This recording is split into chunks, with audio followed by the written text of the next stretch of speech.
Good afternoon, sir. Good afternoon, classmates.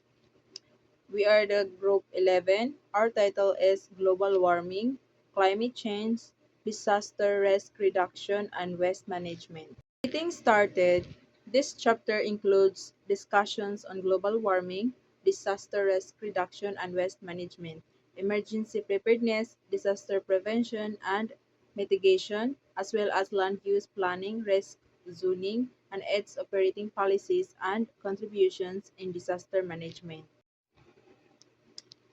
So, what is global warming?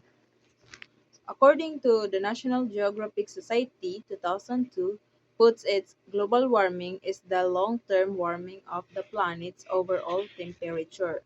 It is caused by the increase of greenhouse gases in the atmosphere which trap heat from the sun and raise the earth's temperature.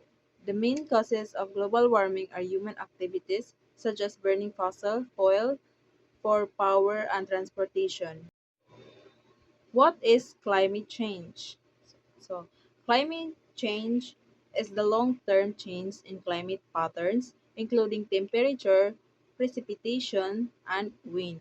Some example of climate change including rising sea level, shrinking glaciers, decreasing Arctic sea ice, increasing atmospheric carbon dioxide, and snow melting air layer. Some consequences of climate change include drought, floods, heat waves, water scarcity, severe fires, melting polar ice, catastrophic at etc. So, ito ang mga dulot ng climate change pa ibang-ibang panahon. Tagtuyot, tag-ulan, araw, tag-init. At sa mga ibang region na hindi sila naanuhan ng resource, then kung tag-init, then wala silang makukunan ng tubig. It's hard to them na maghanap ng tubig. Wala tayong masisisi kasi tayo naman ang gumagawa dito. It's human-made, a human activities. Note that global warming and climate change are different. Furthermore, climate change and weather are different. So climate required a long period of time before it's measured, while weather varies from day to day or from year to year. That is the difference of climate change and weather. The difference of global warming and climate change, and also the difference of climate change and weather.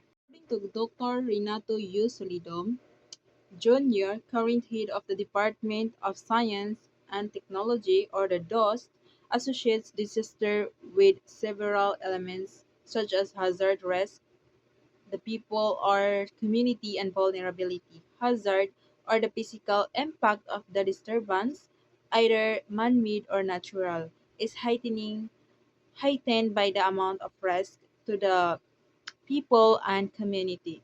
Moreover, the degree of vulnerable of all involved further foils that magnitude of a disaster. According to Solidum 2019, this is presented in the disaster equation as follows.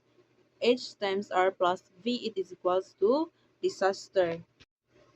So, here's the following risk management measures according to Solidum 2019. Number one, engineering measure to keep hazard away from people. The engineer must uh, know hazard sa pagbibilda nila ng ng building or kahit ano pa 'yan. Land use planning and management measures to keep people away from hazard. Control and protection works to modify hazard. Early warning to predict hazard. Di ba may mga natatanggap tayo ng mga warning? At sa mga daanan din, di ba may mga nakalagay na mga signage? It's a kind of warning para maiwasan yung mga disaster. Disaster management is important in dealing with with man-made and natural disasters. Natural disasters are inevitable. However, with modern technology, community prepare and minimize the damage to lives and properties.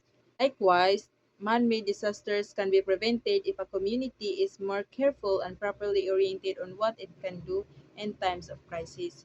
So dito is ang pinakakawawa dito daw is yung mas nagsasuffer dito is yung mga poor brought by the calamities.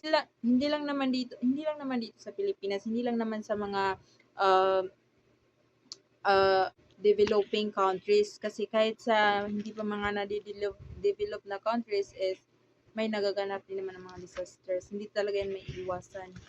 Disasters is palagi natin yan kasama so dapat tayo mag-iwas-iwas rin pag may time.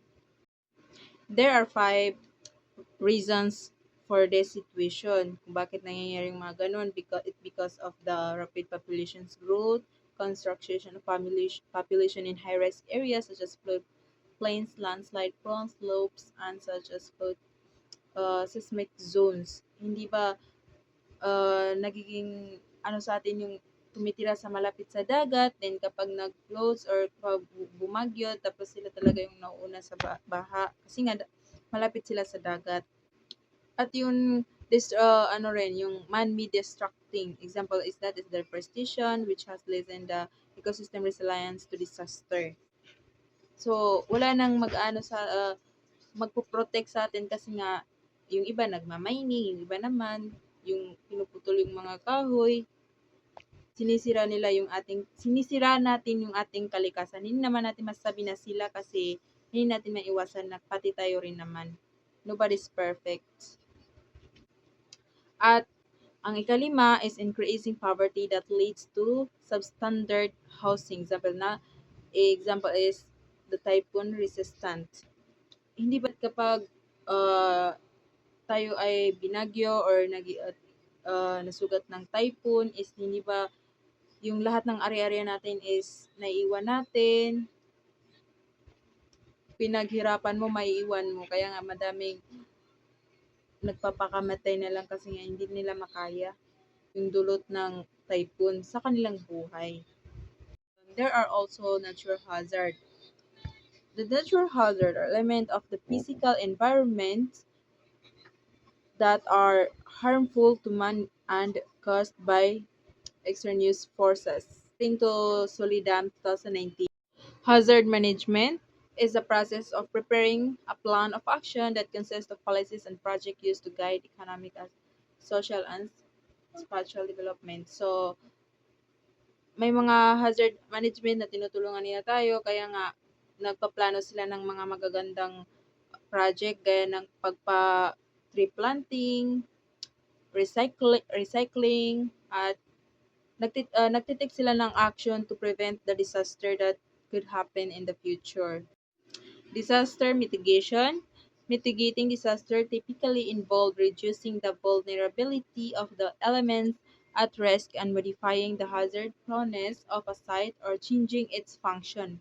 Mitigating measures can be in the form of including specific safety or vulnerability reduction measures and the designs and construction of new facilities, retrofitting existing facilities, or building protective devices. Furthermore, limiting land use using tax incentives and eminent domain and underwriting risk through insurance programs can also contribute to disaster mitigation. Natural hazard prediction.